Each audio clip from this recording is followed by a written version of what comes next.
I'm a bit starstruck, I have to confess.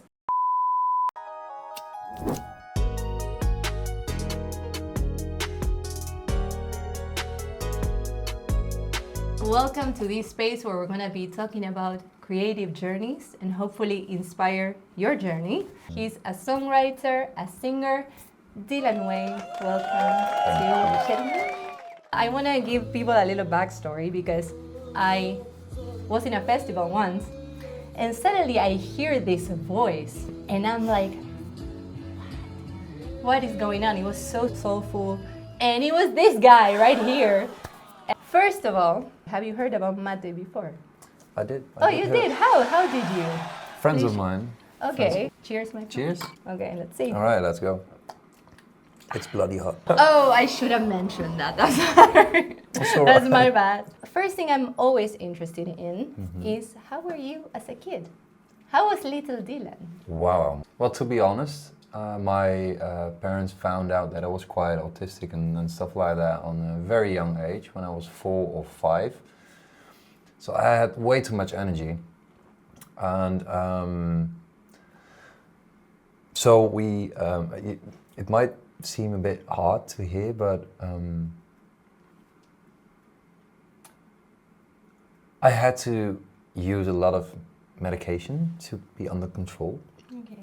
From a young age? Unfortunately, yes. But so I was always like having way too much energy, tapping around on stuff, and yeah, always questioning, always wanted to figure out, explore, and stuff like that. But also on that other part, I was a bit like pressed down by the medication. So yeah. I think I've shared with you before that I grew up with someone autistic at home, and actually we didn't find out. We knew that she was struggling, but we didn't really know what it was till way later in her life. And the fact that that was left unattended was really damaging for her. So it's interesting hearing the other side of it, where your parents, like from an early age, saw that and were able to support you, but you also felt like it took something away. Definitely. Of course, I would love that people who need help, they get help, right? But also, my father was emotionally not stable or not even there. So the medication was also because he couldn't handle how I was, actually, in a way.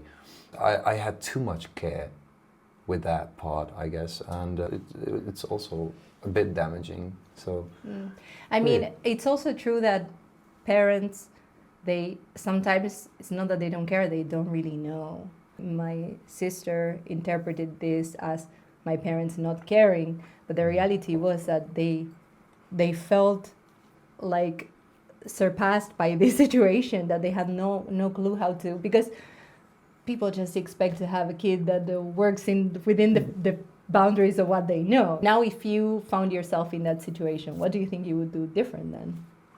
Actually, nothing.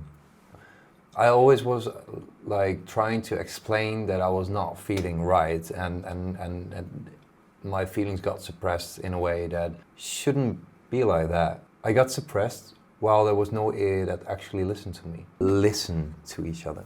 That's the best thing to do. Yeah, that's so true, because I do realize that people normally going through this, the first thing that everyone complain about is that they felt like they were not validated, that their feelings were not heard, and they didn't find someone to say, oh, you're struggling, like I see you, I'm here for you. It was always like, okay, what are you doing wrong? Why are you not fitting in? I'm sorry that you felt that way, but I'm happy that you were able to blossom after it, and you're here standing. Definitely, we did. So creating your art, that's really powerful. It definitely brought me to a place where I am right now. I mean, like all of that stuff is also like coming back into the music, and like you write about it, and you share emotions, and people these days see that, and they hear you, and with the knowledge we have right now. So going back to your beautiful talent, is there a moment in all of this chaotic childhood that you remember being like, oh, man, I can actually sing.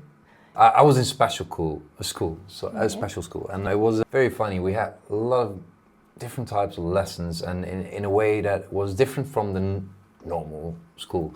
So we were like digging into art a bit more, a bit deeper. It took more time, and they realized that those kids really love it. So let's spend an extra hour on that, you know. So Right. everybody really happy. Man, I'm jealous. That sounds really good, actually. Oh yeah, that was a cool thing about the special school. So well. I mean, no, we all need a special school. Yeah, deep we down. actually do. We actually do. 16 people in the class. That's the best. 16 Yeah. people in the class, 1 or 2 teachers. Like, can't even get better, right? It was last year. They asked me to sing on the main role in a musical. But because they already saw that you had talent, or out of the blue? Out of the blue. Damn, you need to send those people flowers or something. Definitely, yeah. I did that part, and I actually really liked it. So I was around 11 or 12, and yeah, that's where it actually started. And you were on stage and you were like, I want to be here. I want to stay here. I actually didn't know. Like one year later, my father took me to a friend, and that guy was drumming in a band, and I was like, yo, that's wild. And I want to do that. On my 12th birthday, I got a whole drum set and everything. And they sent me towards lessons. You have way too much aggression, like, oh, those damn pills, it's not working, let's do it, let's... Okay, but that's Hit the pretty drums, nice. right? Yeah, so, but it's pretty yeah. nice that they saw, and I was actually going to ask how your family supported your this creative pursuit. Getting you a drum set, dude, like, I don't know a lot of parents that would do that. Because a drum set is a pain in the ass. No, it was not like a soft kind of thing. It was No. very, very, very loud, and I started to just trying out without... So you liked it because it looked cool. Let's be Yes, honest. yes, You wanted yes. to be a cool kid. I wanted to be a cool kid, yeah, no doubts on that. After like a couple of weeks or something, I was like, it gets boring. This is too hard, guys. Yeah, it was a bit too hard, to be honest, because Yeah. I couldn't figure out, like, how is the rhythm and the, you know? And it's- you have to do this with this, and this Yeah, with yeah. that, and this with the foot. Like, it wasn't the same, like, as the guy did, you Yeah, know? because Like, the guy already knew how to play. That's usually the problem. You want to like skip. I wish that like the Matrix thing existed, where they just put the software in you and you learn how to play the instrument. That Oh, would be wow. amazing. Amazeballs, definitely. So yeah, that was at that point. After a couple of weeks, I was like, because the son of that guy, because I wanted to see him playing drums again. So went there back again, and this kid was like 2-3 years younger than me, and he was shredding the guitar like hell. And I was like, yo, I want to do that as well. No, you. And they were like throwing the drum into the trash. You're not getting a guitar. You'll get there when you're 16. You get a guitar, and my mother should never told that to me because autistic ADHD. I will never forget that. Right. So that's. Mom, am I 16 yet? So I was. Crossing the day. So they asked me like really like before I got 16, like, what do you want to have? I said I don't think I need to say that, right? So. Should be already be bought. Yeah. Like, you should have ordered it You yesterday. know what I was waiting for, Mom. So and then you started to learn guitar. Did you learn by yourself or did you? Yes, I've been like playing for 2 hours at least on a day, like bleeding fingers and everything. And you know the funny part of it? After 2 weeks, I had my first gig while playing with a girl. She sang and I played the guitar, and she like, I don't know how, but we came towards each other in a way, and she, oh, you have a guitar? I said, yeah, I play guitar. And I was like invited to that place, and I couldn't play any chord or something. Like it would happen in like 2 days, and I was like, this chord and this chord and this, let's go, That's you know? enough. That's You enough. know, so G, after that's so enough. after 2 weeks, I did my first gig, but I couldn't sing yet. Okay, so you already knew it was music, but you still hadn't found this instrument that you already had with you. You were trying to find external instruments. Yeah, a bit like that. Okay, and did the guitar like help you find that? Definitely, because after that, when I was on stage with that girl, I was like, yo, this is wild. All the attention and everything that's working out, and it looks so nice, and everybody thinks it's cute. I should work on this. So what I'm catching is there was a desire for you through this to kind of like feel accepted in a way as well. A bit like Like that. to fit yeah. in through. I totally relate to that. Yeah. 100%. I always felt weird, Mm-hmm. but then when I did something creative, people always loved it. And I was like, oh, suddenly I made sense to people, you know? Yeah, yeah. So I was like, I need to do this more. Yeah. Oh, yeah. Okay, cute. And how did you? So you were just learning to play, and you were like, okay, I should put some lyrics on this, I should some voice onto this. And then how did do you remember like how you discovered this? After that gig, I was like, to play only a guitar is boring. So I got stuck in that repeating loophole with the drums, with the guitar. And I was like... And also because it's so frustrating to learn an Yeah, instrument. definitely. It's so frustrating. Until you can make something like enjoyable out of it, a long time goes by. So, like after those 2 weeks, I had that gig, and then I started singing immediately afterwards, and that happened on for like a year or two until I was 18, and then I knew I could sing a bit. Did you have any inspiration while you were on this journey of discovering music? Yeah, there was one red-headed guy which popped up while I started playing music. And that guy was Ed Sheeran. Oh, okay. Any song in particular? I think it was the first time when I heard the A-Team of Ed Sheeran, I was like, yo, this guy is wild. He writes so beautifully. And it's a terrible song, like what it's about. Like, I don't know if you know the lyrics a bit, I don't remember what it's about. Tell me, please. It's about doing dirty stuff to get paid, and you know, like as a woman. So you like Ed Sheeran because of his songwriting. Is that where you started to tinker with songwriting yourself? Do you remember how that process started for you? Many years later, I think 10 years later, I started to write my first song. Oh wow! So you were just like doing covers at that point. didn't- Were you covering him, of course?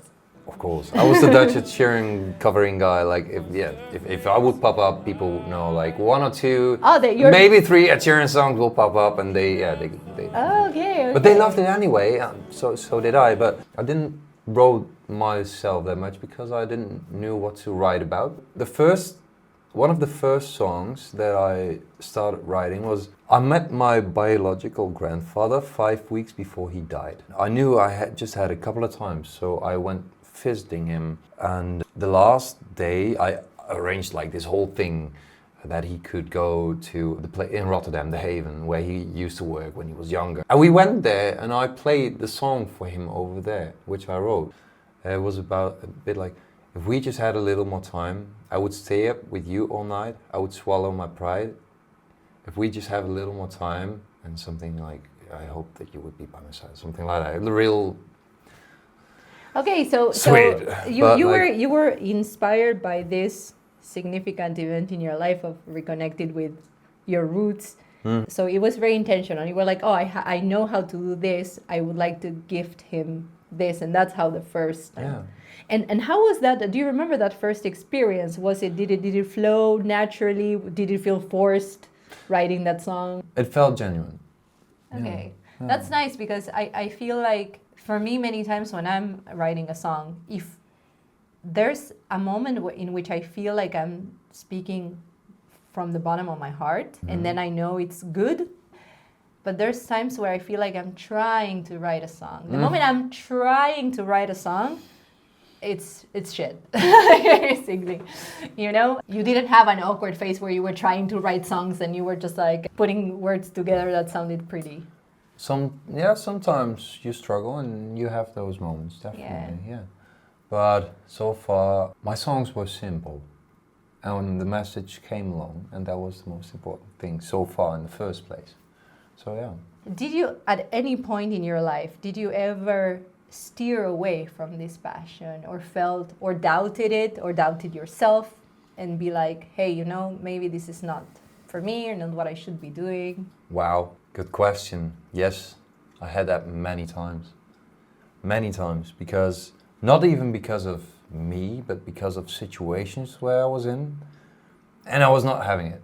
I was not having a good time. Like, in the time when I participated on a television show, when it came out on the television, I was like, I lived with a guy who had an addiction, and he was not paying bills. I'm gonna be on television, and I'm not feeling it to do anything about it right now.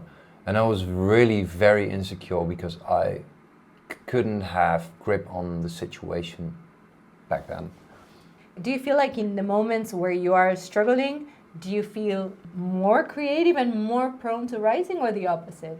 For example, regarding writing, because I feel like that's where you really pour these feelings like into. At a moment when I get calm, and it could be after 4 days, 5 days, a week, or an hour, then sometimes you start to realize stuff, and then you are sitting in a room, you already grabbed your guitar or whatever, and you just do a little plingy or something, and then stuff comes up, and then you start writing, and it comes along. The reason why I'm asking is because I feel like sometimes being oppressed in life becomes a very fertile space to write, because I feel like pain puts you in a very open and vulnerable state that makes it easier to express your emotions through music or through whatever it is that you are into. All this that you were going through was helping or was like hindering your art? I think both, in a way.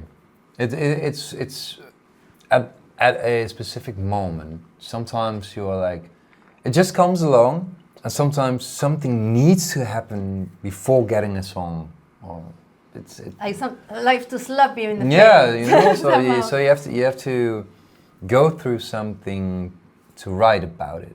And yeah, sometimes it's something that happened recently, or that you're thinking about, like it happened years ago, and right now it comes back. Just pops up, and then you start writing about it. Is there a topic that you feel more like prone to write about or inspired by? Like a topic that you see coming up a lot in your songs, if there is any. Trauma. Okay. Yeah. Your personal trauma, like growing up. And Yeah, I do think so. So it does come from pain more. It comes more from pain, definitely, but also when I'm having a good day, I can write very lovely, beautiful summer songs. The sun is shining, girls Something happy. like Yeah, no, I mean, look, it actually took me a while to be able to write such a song, like a happy one. And then I wrote it and I was like, oh, wow, I actually can also be sincere and deep and meaningful while writing about something nice, you know? Because I also had this idea that only pain made me real in a way. But it's both, the goods and the bads. I love to share my story, but also I don't want push my bullshit into people's faces or something. I know they can relate or can feel related to it, but like, I mean, it's your music, so you get to talk about whatever you want to talk about. I want to be able to do anything that I prefer, which can't get in my way if I would ever write on a label. Yeah. So yeah. No, I get it. That's a whole other conversation. Like the whole like music industry part of things. Oh yeah. I guess it's also such a space, because when one pursues art and music or whatever, what you're really looking for is like freedom, authenticity. So having to give that up, but I get it. Do people give a well, that's a whole different story, but also whether you care about that or not, I guess. So you mentioned this talent show you went to. How did you make that decision of like go to a talent show? What were you hoping to get out of it? I got a phone call. Oh, okay. And they asked me in the first place, like, oh, would you like to come along to do this and this and this? And I was very skeptical about television. I called my friend and I said, this and this happened. And he said, when? I said, yeah, then and then, February. Okay, we go. I said, then we go. I mean, why not? Yeah. Right? So at that point, I was like, I tried 1 or 2 times as a thingy on television, which not succeeded. What's your take on that whole experience of being on TV doing your music? It's a nice setup. It's a nice platform to tell your story as well. But I was just like trying to figure out, like, I want to see it, you know? I want to see what's happening, how it's going, and how it feels to be in that spotlight. And then the first audition, when I had to play Sexy and I Know It, it was... Did you choose that, by the way? I saw that. Yeah, that was like my last resort to get on the television show. Like, I played for like... They asked me to play 6 numbers in the first place, and then they asked me to stay 2 more hours to practice some songs. So I practiced wrong. So it's a bit like cutthroat, basically. They're like whipping you. A bit like that, but in a genuine way. Okay. And because they really wanted me there, I practiced like 4 or 5 songs. And I did those 4 or 5 songs. So sad. It's not it. Do you have something weird? I heard this version of Sexy and I Know It back in the days, and there was this one guy who blew up with it. So I tried to do it a bit like my way with those chords and stuff. This is it. This is How it. did you feel about that? Weird. Right. Because I didn't feel sexy. I mean, aside from that, did it feel that you were being true to yourself, or did you care about that? Maybe you didn't care about that. I was just like, I want to nail this. I don't know how I'm gonna do it, but I want So to you nail just saw this. this as a platform for then, which is also fair, by the way. Sometimes you need to have that first door open so that then you can bring who you truly are to the table. Yeah, they were very, very, very happy with me, and they let me stay there in the chair for like 4 shows. I saw so many people coming by, and they were like huge with those damn voices, and I was like, yo, you're a fucking alien or something. Like, this is outer space. Like, how can I be even be here in this chair? I shouldn't be here, you know? Hashtag imposter syndrome right here. A bit like that. I feel you. When I went to this to the half finals, semi-finals, it was like everybody was looking out to see me, and I was like, I heard. I made it, mama. I heard this version of Naturally 7 covering Fix You, and I was like, I want to play that song, but it has to be in this way. And I felt so grounded when I was there. There was not even a bit of hesitation when I was there. I was just fully grounded. And that was for me like, this is something that I should keep on doing. Was this like peak? Is this where This you was felt? my highest Okay. performance. In this whole like creative journey of yours, did you have any mentor? Did you have somebody that kind of like guided, showed you the light, that yoda'd you through music, or did you figure it out by yourself? Most of it I did figure it out by myself, but also I did have a lot of crazy people believe in me, which I didn't do myself in the first place. So they believed in me for me as well, so I started to become that crazy guy who also believed a bit in himself.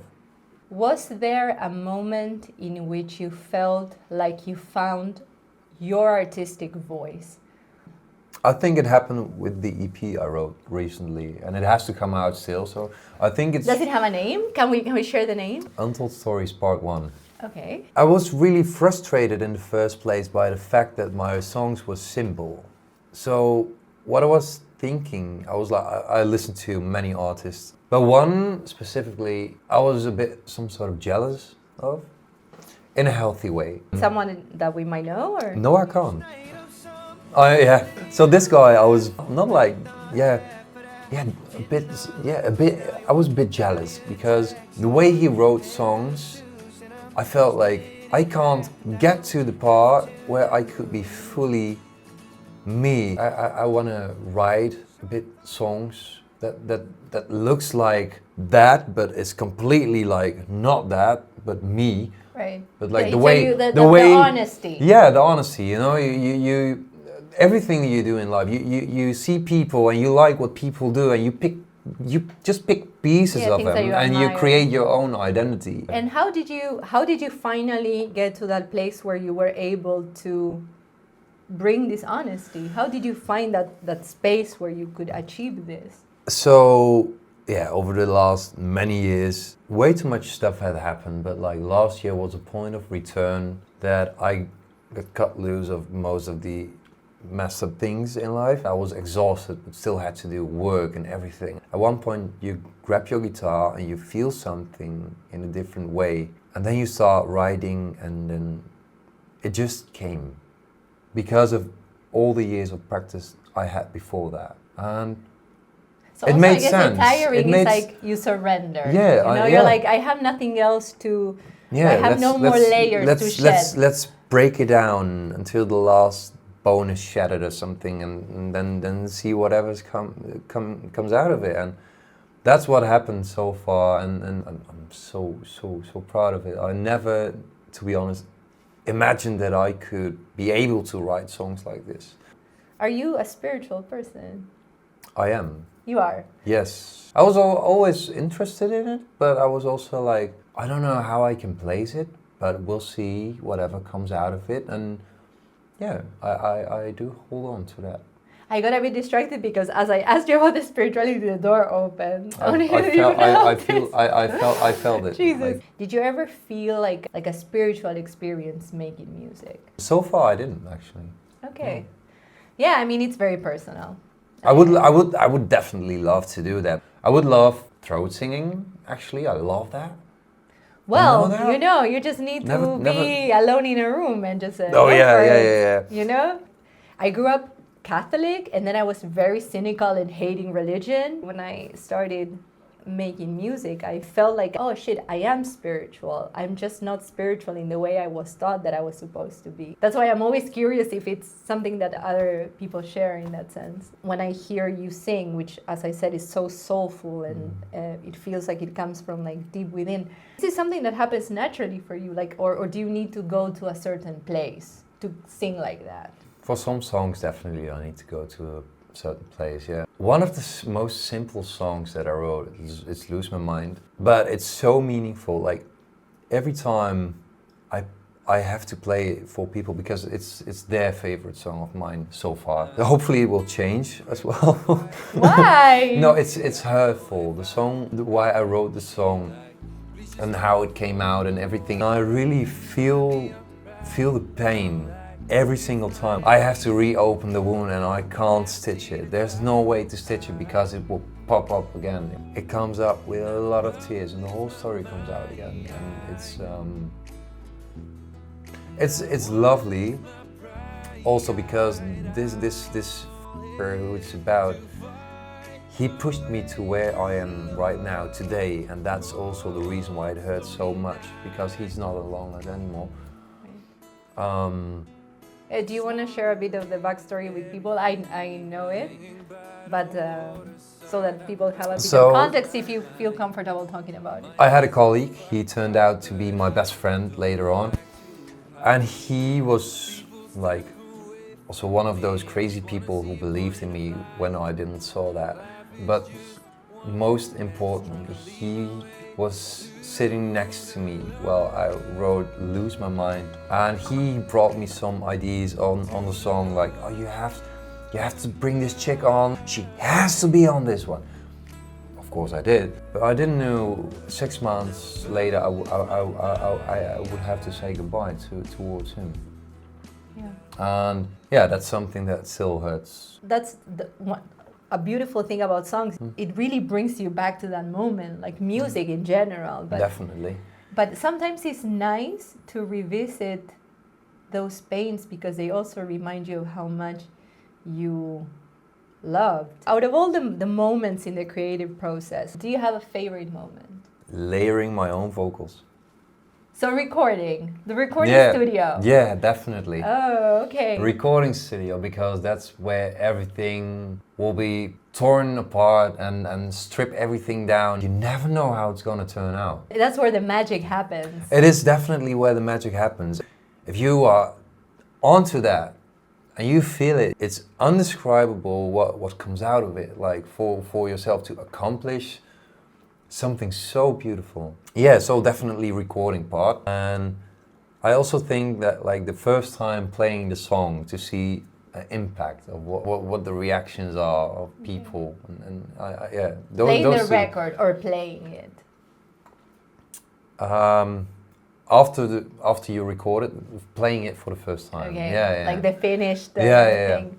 Do you have any dreams with your music that you hope for? What's a goal? I had never dreamt about music. Of course, sometimes you have a dream of, oh, I played on a big stage.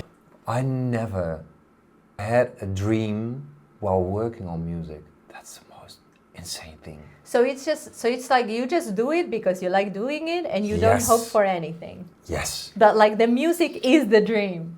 Yes. I totally feel you. And it's Give it here. and it's weird, and it's very, very weird, because I accomplished things so far. Back to 2013, I went to my first concert of Chris Daughtry, and he was in a rock grunge band, and I really. He was from American Idol. Yeah. Wow, Thank you so much. I know my musicians. Thank you. Yes, thank you. Well, I went there to the Melkweg over here in Amsterdam, around the corner. Cool venue. And that was my first. So before that, I was on a page where people knew each other in the Melkweg area, you know? Okay.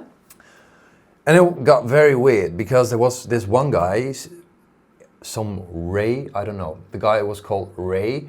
So bro, thank you so much, by the way. Shout out to Ray, because I never saw you, I never had contact with you ever again. Because he was the guy that asked me, you can come along, you can meet the band. And I was like, nah, you're weird. But let's go, you know? There was this one guy that was outside because the rest were after the ladies. And this guy in particularly, we had contact. He played in the band. He's a drummer, also from America. We had connection over the years. Yeah. So I went on a masterclass of my vocal coach. And when I finished that one and I posted it online, he said, if you ever need the drums, just ask me right away and I'll do it. I'm gonna introduce him on the main banger of my EP. I could show the song to you. It was already shown on the radio yesterday. Oh. So that was the first sneak peek. I didn't know this. Can we hear it? Yeah, you What's want the it? name of it? A Ghost in the Room. Okay. The one that opened the door. This version does not include the drummer yet because it's still on the production table. Oh, okay. It's finished, but you get to hear Gio's version, the producer version. But it's fine, fine, fine. Learn how to crawl while the rest of the world ran ahead through it all. Yeah, it's fine, fine, fine. We learned a bit too late how to patch up the holes in a life that we made. It's not fair. Yeah. So what is this song about? Tell me a bit about it. It's about my father wasn't emotionally present I at the felt- time. I got the feeling it was Daddy about your issues. dad. No, That- because of what you shared at the beginning. yeah. Okay. So, but now you transform it into a beautiful song. That's Yes, it. yeah. You know? Wow, that's very exciting. How do you take care of yourself physically and mentally? If you take care, no, I'm a mess. I'll take care of myself. All right. Well, I do physical work.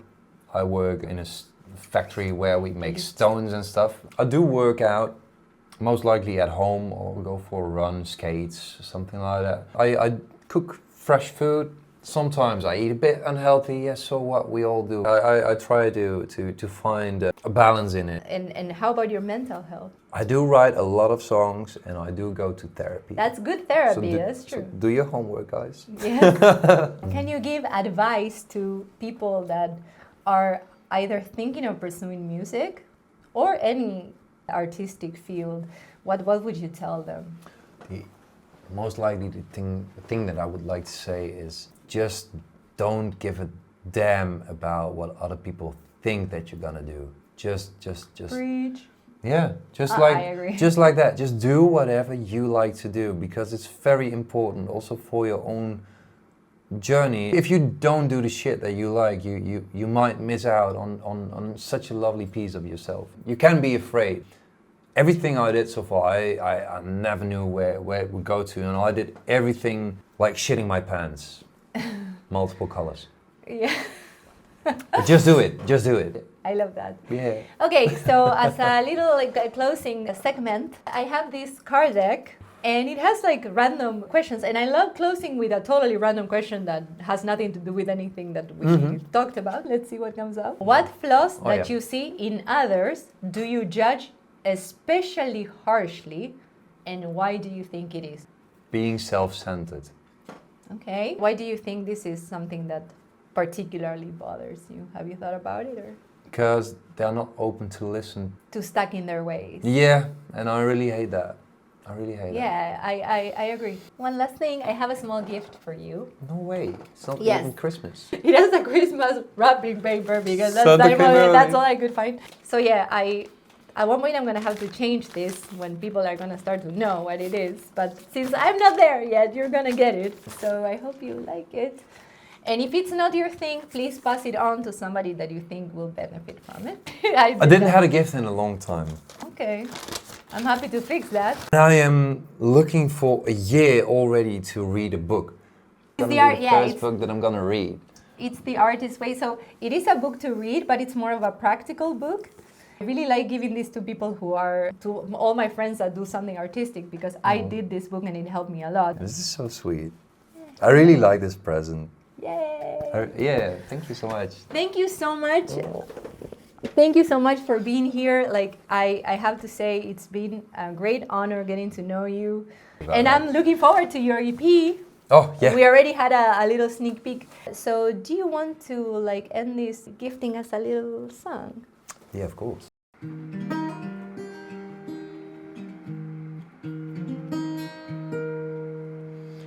I was a river, restless and wide, chasing a rise and snow and curtains, wandering soul, but you made of dust, building my bridges and watching them rust. But you were the sunlight that cracked through the trees, a whisper of hope in the weight of the breeze. You're the place where the wildflowers grow, hidden meadow the world doesn't know. Roots intertwined, we weather the storms, a heart I can call home where love is born. And I spend my years as a runaway flame, flickering bright but with nothing to claim. But you weren't a heart but a so steady shore, the kind of peace I'd searched for before. And now, every road I thought I should take leads me to you and the life that we create. 'Cause with every step, you're not in my sky. The reason I stay, the reason I try. You're the place where the wildflowers grow, the hidden meadow the world doesn't know. Roots intertwined, we weather the storms, a heart I can call home where love is born. And through the valleys, through the hills, you're my compass, my golden ray. And even in winter, when the cold wind bites, you're the fire that warms the night. You're the place where the wildflowers grow, a garden of love only we will know. With roots intertwined, we weather the storms. Now you're my forever, where love transforms. And I was a river lost in its flow, and now I am the meadow where the wildflowers grow.